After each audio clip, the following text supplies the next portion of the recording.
शाम का समय था। आसमान पर बादलों की परतें गहरी हो चली थीं।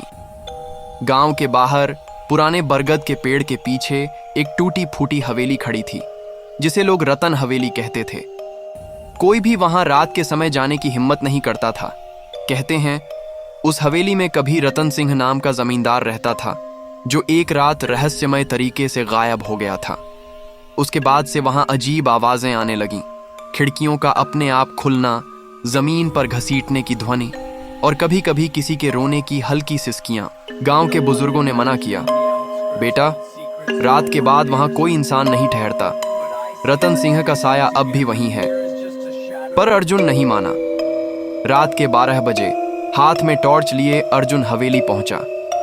दरवाजे पर जंग लगी किवाड़ों की चरमराहट ने ही दिल की धड़कनें बढ़ा दी। अंदर जाते ही उसे हवा का तेज झोंका महसूस हुआ, जैसे किसी ने दरवाजा उसके पीछे बंद कर दिया हो। अब हवेली पूरी तरह अंधेरे में डूबी थी। टॉर्च की रोशनी में उसने दीवारों पर फटी हुई तस्वीरें देखीं। एक में रतन सिंह, उसकी पत्नी और एक छोटी बच्ची थी। अचानक उसी दिशा से किसी के गुनगुनाने की आवाज आई, बहुत धीमी, बहुत सर्द। लोरी, सो जा मेरे लाल। अर्जुन के शरीर में सिहरन दौड़ गई। वह आवाज उस बच्चे वाले कमरे की ओर से आ रही थी। उसने हिम्मत करके वहां कदम रखा। कमरे में एक झूला हिल रहा था अपने आप। झूले पर कोई नहीं था, पर जैसे किसी अदृश्य हाथ से वह झूल रहा हो। दीवार पर पुरानी घड़ी अचानक टिक टिक करने लगी और उसकी सुई 12:05 पर अटक गई।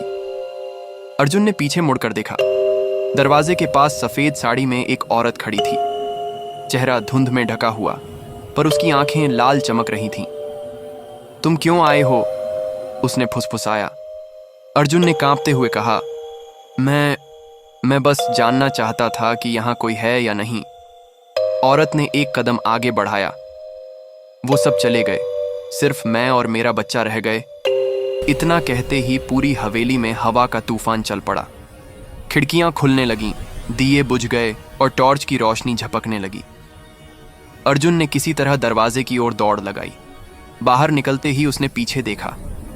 हवेली की खिड़की में वही औरत खड़ी थी और उसकी बाहों में एक बच्चा था। सुबह गांव वाले जब वहां पहुंचे तो हवेली के बाहर अर्जुन बेहोश पड़ा मिला। जब होश आया तो वह बस इतना ही बोल पाया, वो अब भी वहां है, अपने बच्चे के साथ, हर रात।